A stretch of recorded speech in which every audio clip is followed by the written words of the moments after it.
Merci beaucoup pour cette question. Il y a plusieurs approches de solutions pour cet phénomène.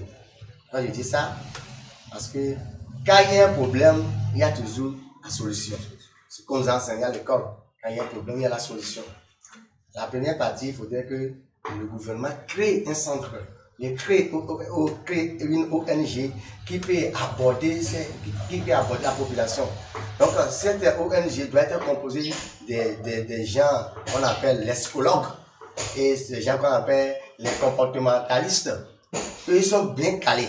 Donc, pourquoi je dis ça? Parce que s'il y a des psychologues, eux déjà, quand ils sensibilisent la population et il fait connaître la population que dans cette vie, il y a toujours des problèmes. Mais si ces problèmes arrivent, il y a toujours des solutions. Mais pour trouver des solutions, il faut avoir l'espoir, il faut avoir le courage.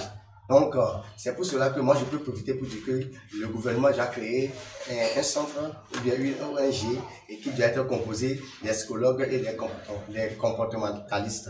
Voilà.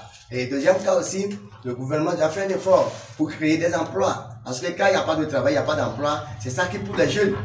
Parce que quand il est là, il a des soucis, il a des problèmes, et il a des trucs qu'il n'arrive pas à résoudre. Là, il pense que si je mets terme à ma vie, voyez. Mais si ce dernier travail, il a quelque chose à faire, je ne crois pas qu'il va penser, il va s'orienter vers le mot suicide. Bon, deuxième cas aussi, j'appelle le gouvernement aussi à faire l'augmentation du salaire.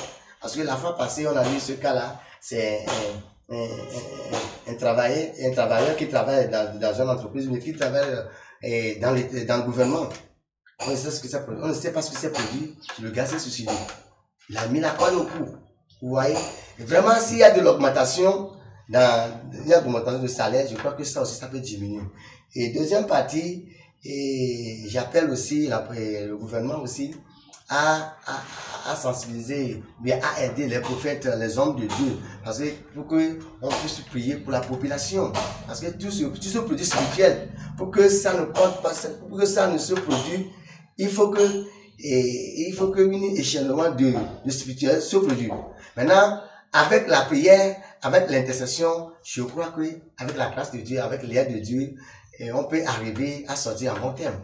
Donc, et c'est ce que je pense. Et de l'autre côté aussi, j'ai une autre idée aussi, parce que de l'approche.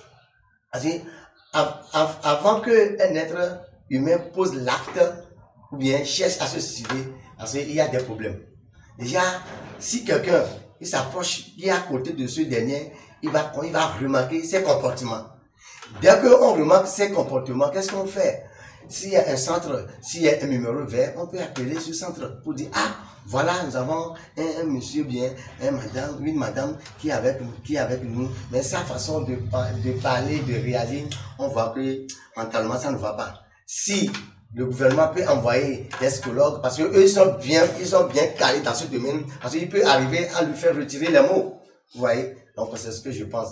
Donc l'approche est très simple. Il faut que le gouvernement fasse un effort à créer un centre ou bien une ONG et augmentation du salaire, à créer de l'emploi. Et nous-mêmes, on doit s'entraider les uns les autres. Merci.